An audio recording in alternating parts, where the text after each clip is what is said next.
Hi, it's Miss Rachel, and I am going to read you Chapter 12 in The World According to Humphrey. And Chapter 12 is Peace Breaks Out. Early in the morning, Ty, Dealey, and AJ raced downstairs and played Crazy Eights. Later, they ran outside and threw a football around the yard. The Thomases were having breakfast with Bo when the phone rang. Mr. Thomas talked for a few minutes, mostly saying, "Uh-oh, that's fine." When he hung up, he told Mrs. Thomas, "We're going to have a visitor. But don't tell Anthony James." Ooh, a mystery. I like mysteries because they're fun to solve. Then again, I don't like mysteries because I don't like not knowing what's going on. So I waited and waited. A few hours later, the doorbell rang. The visitor turned out to be Garth Tugwell and his father. "I really appreciate this," Mr. Tugwell told the Thomases. "It was Mrs. McBain's idea. Since Garth can't have Humphrey at our house right now, she suggested that we help AJ take care of him over here. Sounds like Mrs. McBain. As if I'm trouble to take care of." But Garth had been crying because he couldn't have me. So maybe she was trying to be nice. After Mr. Tugwell left, Mr. Thomas called AJ in. AJ ran into the room and practically backed out again when he saw Garth. "We have a guest," said Mr. Thomas. "Shake hands, Anthony. Garth is here to help you take care of Humphrey." AJ and Garth reluctantly shook hands. "How come?" asked AJ. Garth shrugged his shoulders. "Mrs. McBain said to." "Well, come in. We'll clean his cage and get it over with," said AJ.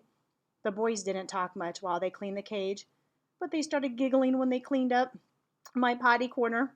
I don't know why. That makes everybody giggle.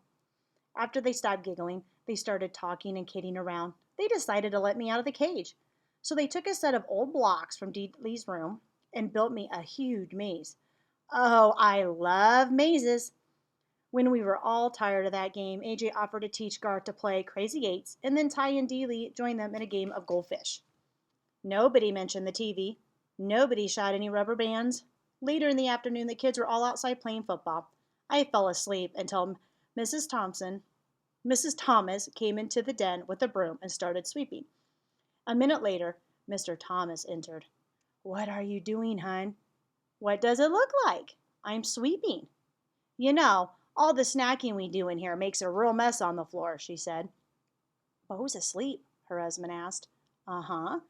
Mr. Thomas walked over to his wife and took the broom away from her.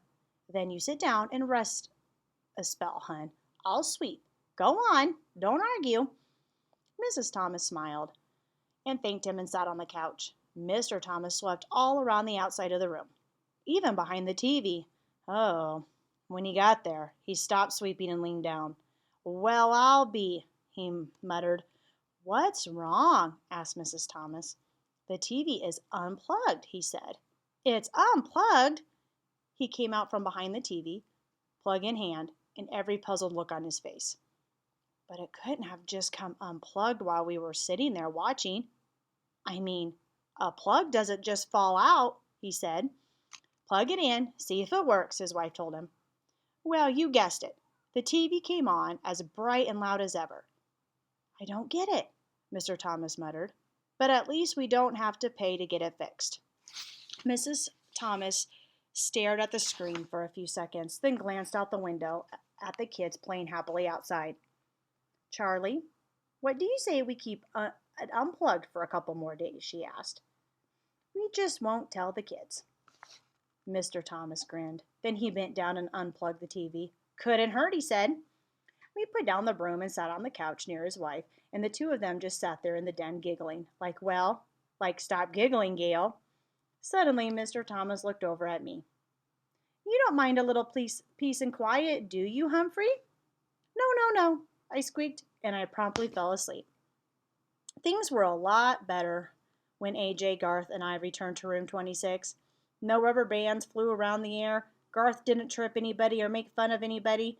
That meant Gail didn't get in trouble for giggling. Heidi didn't get in trouble for speaking out without raising her hand because she was trying to tell Mrs. McBain what Garth had done. But the best change was Saya, who did raise her hand every single day. One day, she raised her hand to volunteer to stay in during recess to clean the chalkboard. Miranda raised her hand too, Mrs. McBain chose them both. "Girls, I think I can trust you to stay in here while I run this report down to the principal's office," Mrs. McBain told them. Of course she could trust them. Once the girls were alone, they began to talk. "I really like your singing," Miranda told Saya. "Thanks. My mom and I are going to the musical version of Cinderella over to the college this weekend," Miranda continued. "We have an extra ticket. Would you like to come with us? My mom will pick you up." Saya quickly turned her face to Miranda. "Oh, yes. I have not been to a play before." Miranda grinned. "Good. I'll have my mom call your mom." Suddenly, Saya's face fell. "Oh, better not. She's so busy. Give me your number, and I'll have my father call your mother." Saya watched Miranda's reaction carefully. So did I. "Cool." That was it. Miranda jotted down her number. Saya looked greatly relieved. I knew that Miranda's mother didn't care how well Saya's mother spoke English. Maybe now Saya would figure that out too. Another great thing that happened was that Mrs. McBain started reading a book out loud to the class. Sometimes I doze right through these lessons, but this time she picked out a really good book. When she announced that it was about a mouse, Gail giggled. "What did you say?" Art whispered to Richie. "Pay attention, Art," Mrs. McBain said. "It's about a mouse." Several of the boys groaned. "Baby stuff," one of them muttered. "We'll see," Mrs. McBain told them. She started to read, and oh, what a tale it was. All about mice no bigger than I, who were great warriors. I was longing to put on some armor myself by the time she stopped reading. "Continued tomorrow," she announced as she stuck a bookmark in place and closed the book. "Tomorrow? That woman truly has a mean streak. She's proved it again and again. I would have sneaked out of my cage at night to finish the book. But she's so mean, she stuck it in her desk drawer. The one she locks with the key. Grrr." The weekend came quickly, though I went home with Richie. I'm still not quite sure how many people actually live at the Ronaldo's house, because they always so many people coming and going. Aunts, uncles, cousins, grandparents, neighbors. One meal seemed to flow right into the next, and Richie's mom was very generous with treats. I'll tell you one thing, you could never be lonely or hungry at the Ronaldo's house. On Sunday afternoon, guess who showed up? Remember Richie's uncle? That's right, Aldo Amato. This time my buddy Aldo was not lonely because he brought along his girlfriend Maria to finally meet the family. She was a very nice lady who wore her long hair piled up high in her head. She dressed in a bright red from head to toe, red earrings, red sweater, red skirt, and red shoes. I think red is a very happy color. I think Maria is a very happy person, especially when she's with Aldo. All the Ronaldos made a big fuss over Maria and praised the bread and cookies she'd brought from the bakery where she worked. After all the commotion of their arrival died down, I heard Aldo tell Maria, "Now there's something really important I want you to meet." And he announced her to me. "Believe it or not, Humphrey is one of my best friends," he told her. And he was the very first friend I told you about. "Then I am honored to meet you, Humphrey," Maria said, smiling down at me. "The pleasure is all mine," I squeaked. "See, he likes you," said Aldo. And indeed, I did. The world seemed like a pretty nice place for a handsome young hamster like me, I can tell you. I was sitting on top of the world when I returned to room 26 on Monday, but I just about toppled over when Mrs. McBain made an alarming announcement.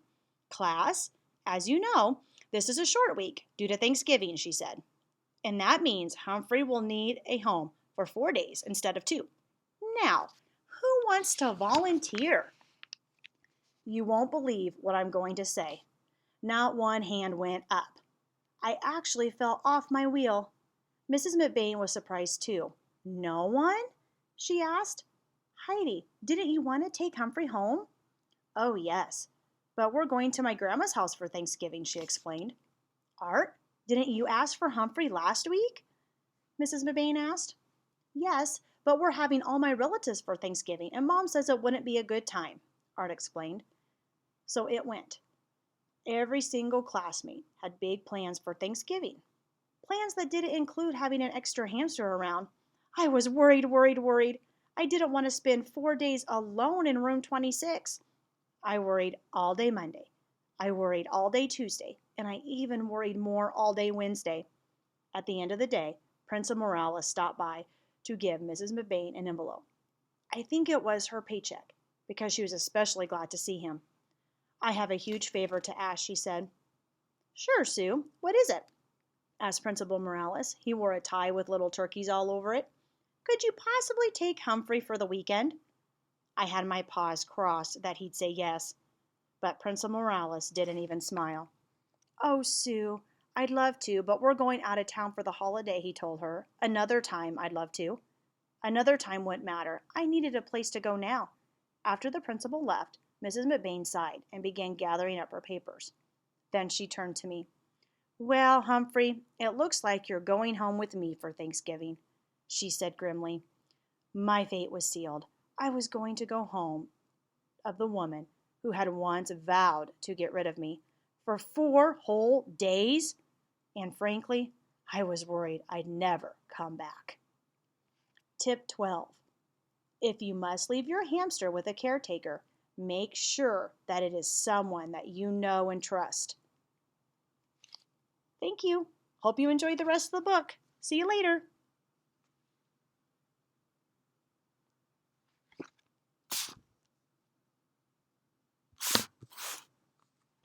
It's stopped.